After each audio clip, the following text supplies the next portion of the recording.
Bonjour à tous! Mabuhay po tayo dyan! Quick French lesson po tayo. Let's learn about l'identité. Identity in English and how to talk about you. First, our family name, okay? Family name is nom or nom de famille, okay? Nom de famille is your family name, your last name or apellido.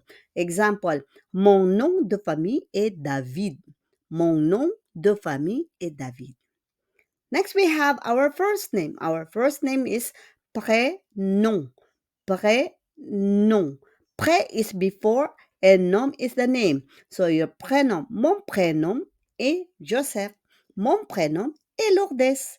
Et vous, and you? Okay, please repeat. Nom de famille is your family name. And prénom is your first name. Got it? Thank you po. Merci. Next, we have our birthday or date of birth. Okay? Birthday po is date de naissance. Date de naissance. Okay? So, but date de naissance, kapanganakan po yan, no?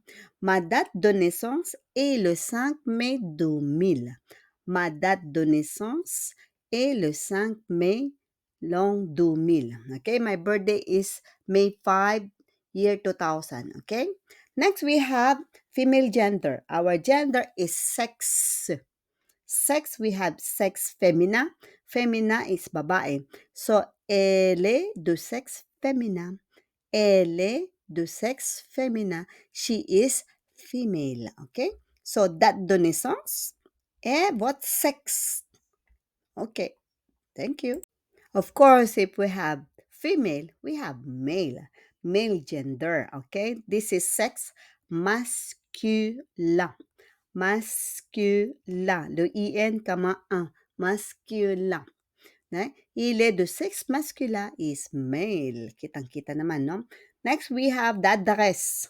Address, if you will see in English, is double D, double S, but in French, it's only one D, single D. Oh, adresse. Mon adresse est à Paris. Mon adresse est à Paris. OK?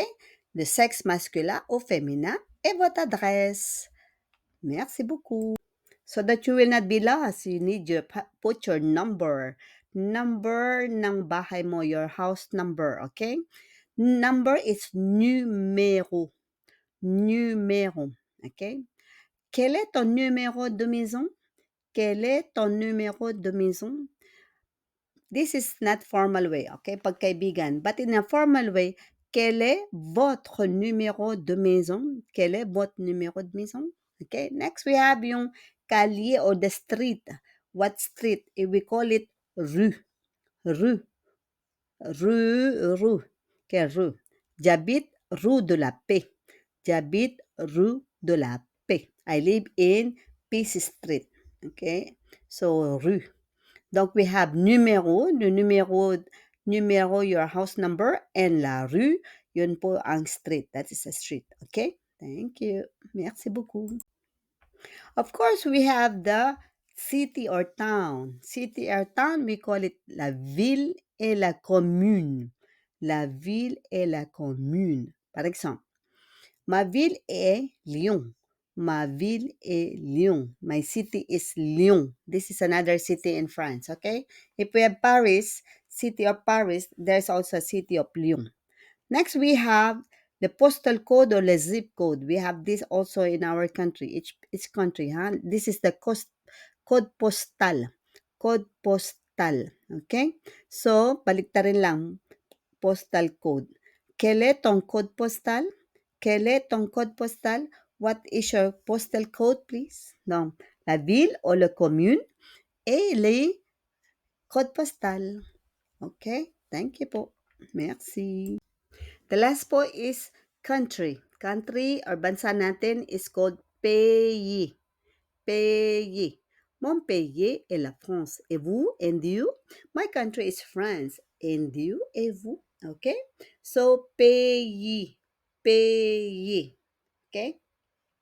So, wag pong kalimutan lahat yan at i-like, subscribe at i-comment at sabahan niyo po ako sa susunod pa nating Lidong Titi. Meron pa pong kasunod dyan. Okay, merci beaucoup. À bientôt.